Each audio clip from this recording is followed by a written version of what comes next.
It's end of March 2024, and we're recording this, and we are living in turbulent times, right? So we see the economy shifting. It's been a year of tough times, different categories going down, e-commerce is down, and so forth, right? VC funding and lots of different kind of market trends. So I'm sure you're seeing a shift in the market over the past, let's say, 6 months. So what would you say are some categories that are rising right now, or buyers are looking right now, or any specific insights in terms of multipliers that everyone should be aware of right now as averages? Yeah, I mean, great question. And there's gonna not be a simple answer to it. So what am I seeing in the market right now?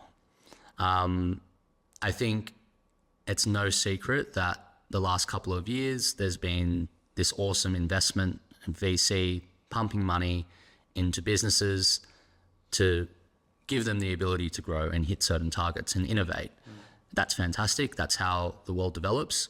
As we all know, in enterprise and in business, it doesn't always work out. So we're at a stage now where there's a crossroads for a lot of these VCs where they decide, okay, let's go for another round, or let's keep pumping money in, or let's cut our losses.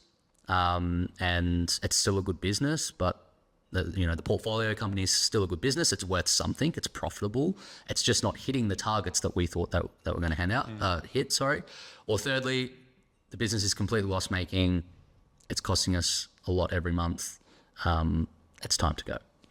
So what I'm seeing is, as that environment is now playing out, there is definitely more on the market, and there's opportunities popping up for buyers who want to acquire businesses which should have probably been bootstrapped and more suitable for sustainable growth, that are now looking to acquire. And I was having this conversation today over lunch with someone. Like I guess we have, maybe my email inbox is a leading indicator of M&A, because my emails, every time there's a message in the deal room for each of the deals I'm on, I get an email. And really the frequency of the emails I'm getting in the last month, I really have noticed a difference, like a material difference. There's more people chatting, there's more questions, there's more requests for meetings. So yes, I do think that there is a bit of uncertainty around the macroeconomic environment right now. But at the same time, I do think that it's going to stimulate M&A activity.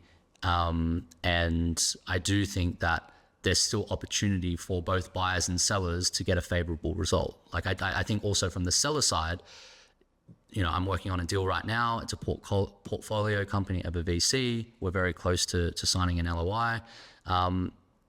Obviously it didn't work out the way they thought it would a couple of years ago, but they're still going to get a handsome payout. The VCs are also going to get a handsome payout. The founders are also happy because the business is going to carry on. It's really in the and the buyer is exceptionally excited. Well, we haven't signed the LOI yet, but I might touch some wood. Essentially, the buyer is super excited. And the buyer is going to be able to do something beautiful with this great business, with a strong customer base, strong recurring revenue, really good EBITDA, and perhaps scale it in a more sustainable way. That's an example that I'm seeing. I think the data that I saw recently on Flippa was the same time last year for the median multiple for a SaaS business between a certain value has increased, actually. But again, that's one data set, but that's what I saw. And I'm also, as I said, I'm seeing more and more activity in the deal room. So I don't know necessarily if it's impacting multiples negatively. Of course, multiples are tied to interest rates. And it seems like interest rates, I'm not a futurist and I'm not going to pretend to be one, but I do feel like interest rates are going to be cooling off maybe. So maybe that will stimulate activity. But again, we can't be dependent on that for M&A activity only. I still think there's really good opportunity out there for quality businesses of buyers that want quality businesses. So yeah.